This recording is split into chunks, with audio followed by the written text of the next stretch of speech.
लो जी, हमारे जर्नैलों का ब्रांड यहाँ पर भी आ गया, पापा जॉन्स सऊदी अरब में।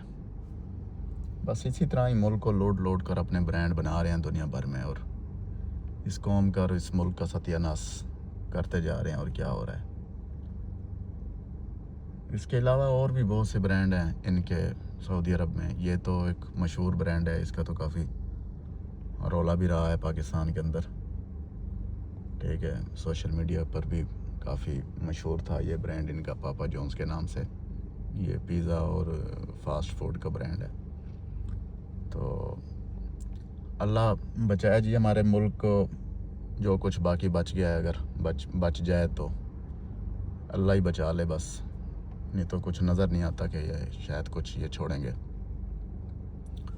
ठीक है जी, अपना ख्याल रखिएगा जी, शुक्रिया, अल्लाह हाफिज़। ठीक है।